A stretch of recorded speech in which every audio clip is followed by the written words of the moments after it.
guys, so welcome back to another video, and we're back in the UK again. Today I'm in Newcastle, which it's located in the northeast of England, and it's a very historical city that we're going to be exploring today. It's a lovely sunny day as well, thankfully not too hot.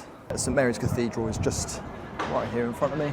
You can go inside, and there's also a cafe in there as well. And actually the one thing I love about this cathedral is that there's like a really nice memorial garden outside when you go through the main doors. It's just a little peaceful square. It's not very big, but it's a nice area to sit down.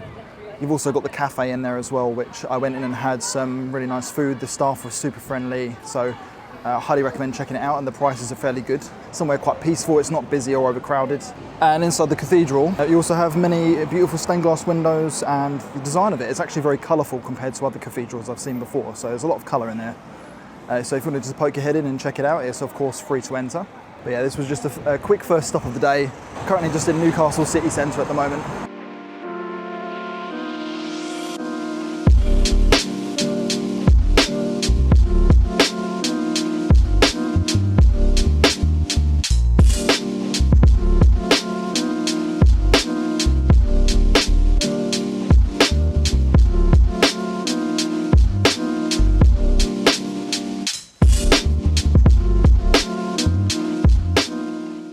So just near the Chinatown here in Newcastle, you have Blackfriars Monastery, which is actually a restaurant, and it's from the 13th century. It's a medieval monastery, and it was founded in 1239, making it one of Newcastle's oldest surviving buildings, which is super, super cool. They've also got the oldest dining room in the UK, which is believed to be the oldest dining room in the UK. I've just spoken to the staff, they let me inside, so I'm able to show you guys that now on screen. Some clips from inside the actual oldest dining room here in England, which is just crazy. And it was actually an unexpected stop as well, but yeah, always interesting to see something like that. The restaurant occupies the friars' original refectory, where monks ate their meals nearly 800 years ago. It's one of Newcastle's best preserved medieval sites, and it was actually rescued from ruin as well. But not only that, it's earned recognition for its modern British cuisine and is regularly featured in leading UK food guides, so it's actually an award-winning place. You also have this beautiful outdoor area if you want to sit outside, like on a sunny day like today. It's perfect for enjoying the nice weather. Next to the Blackfriars restaurant, you have Stowell Street, which is known for being the Chinatown area of Newcastle, and the street itself has many restaurants on it that you can choose from. So if you are a lover of Chinese food, bubble tea, all of that good stuff, then yeah, this is the place to go. And the street is lined with some amazing lanterns, and like most Chinatowns, there is a big arch at the start of it as well, so they're always fascinating to see. It's not the biggest in the UK, but it is one of the biggest. I believe the biggest is in Liverpool.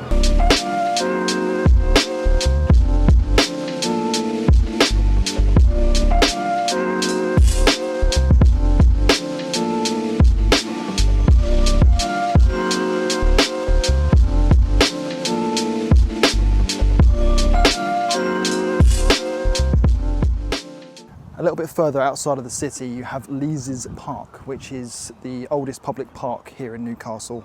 It officially opened in 1873, and now a lot of people actually come here to relax on their break from work, because it's very close to the city centre, like where all the big buildings, the skyscrapers are. So you will find a lot of people here on their lunch breaks, relaxing around the lake. You'll find that the lake is home to many ducks and swans and geese. And in the park you'll also find there is a Victorian bandstand that again was built in 1875. I would say this is probably a lot more of a hidden gem when you come to Newcastle, because when you come here you sort of think of the main city, the town centre. To find this, all you have to do is just go beyond the Newcastle football stadium, which you will see on the way past in St James's Park. Keep walking up the side of it and then you'll come to this hidden oasis. It's really a hidden gem here in Newcastle. And of course, if you are a football fan or even a Newcastle fan, then that gives you another reason to come here as well. So now I've just had a little wander around the city centre. It's kind of everything you would expect in a city centre really. You've got all your everyday shops, but there are a couple of things there that I will highlight for you guys to check out if you are in Newcastle. One of them is the Central Arcade, which I found to be really fascinating, and it does look Victorian, but it's actually Edwardian, and the arcade opened in 1906, which replaced the interior of an old building that had been destroyed by fire. The arcade is famous for its stunning glass-barreled roof, so when you go in there, definitely look up. And on a nice sunny day like today, you get all the light coming in through the windows and it's shining on the floor. It just looks really great.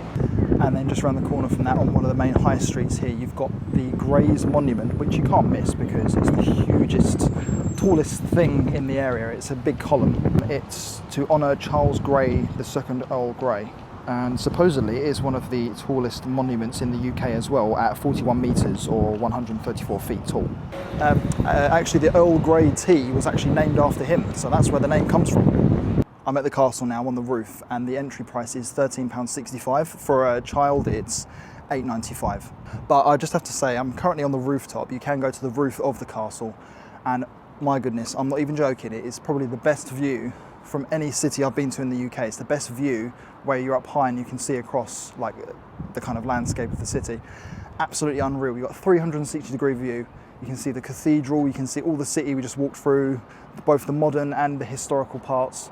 You can see the River Tyne, you can see the bridges over in the distance there where we're going later. The train bridges are there, everything is here. It's absolutely surreal. And the actual castle itself as well is totally worth checking out. I think for the price you do get a bit of everything, and also if you're a photographer or you just love looking at views, then the rooftop alone is worth paying to come up and see. And a fun fact for you as well is that the word new in Newcastle comes from the Norman castle built here in 1080. The stone keep is nearly 850 years old, and it was built by Henry II between 1172 and 1177, which replaced the original wooden fortress that used to be here. The castle itself actually stands on a Roman fort, and it also used to form part of Hadrian's Wall as well. And the Black Gate, where we came from earlier, which is just down there, that was added later, built between 1247 and 1250, and it served as the castle's fortified entrance, and is one of the best preserved medieval gatehouses in England. Of course, now as well we do have a railway which cuts through the middle of it. Of course, that never used to be there, so that's like a more modern addition.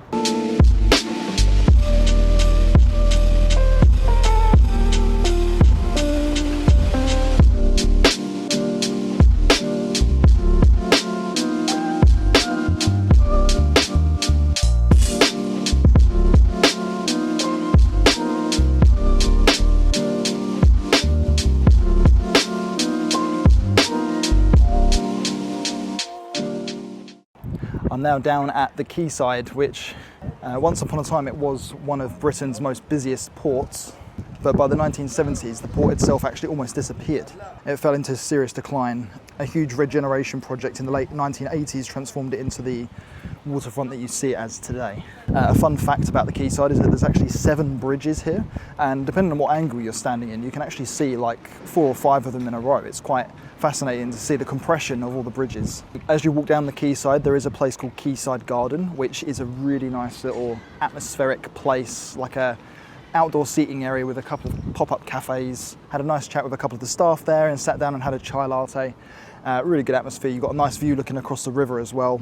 And across the river you can actually see the Baltic Centre for Contemporary Art, which is a very modern building. You can't miss it. It's very futuristic looking. Currently in front of me where I'm standing right now is the Millennium Bridge, which is probably one of the most famous bridges here. Now, if you do come here on a nice day like today, then walking across the bridges, you can have some really amazing views looking down the river. To end the day, just behind me there, you can see that I'm at Newcastle Cathedral. Worth mentioning that there are actually 2 cathedrals here in Newcastle. The one we were at earlier was St Mary's Cathedral, and this one is Newcastle Cathedral. This one here behind me is 900 years old. Christian worship has taken place here since 1091, making it one of Newcastle's oldest landmarks. But the church you see today mainly dates from the 13th to the 14th centuries. It only became a cathedral in 1882. Before that it was a parish church of St Nicholas, and it was granted cathedral status on the same day Newcastle officially became a city. But yeah, it's lovely inside. The staff in there as well were super friendly and helpful. Yeah, you definitely recommend just popping in, and also they have a cafe as well, so you have 2 choices of cafes, one in the St Mary's Cathedral and also one in this one, in the Newcastle Cathedral, so you've got a choice of 2 there.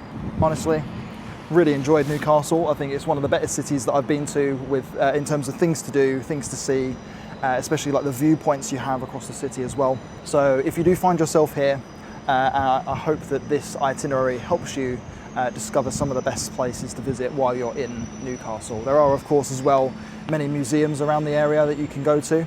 I won't be highlighting them just because there is too many and it's not really my thing to always go in museums, but there are plenty to choose from contemporary art to anything history. But as always, guys, thank you so much for watching along, and stay tuned for more videos coming to my channel very, very soon. See you in the next one.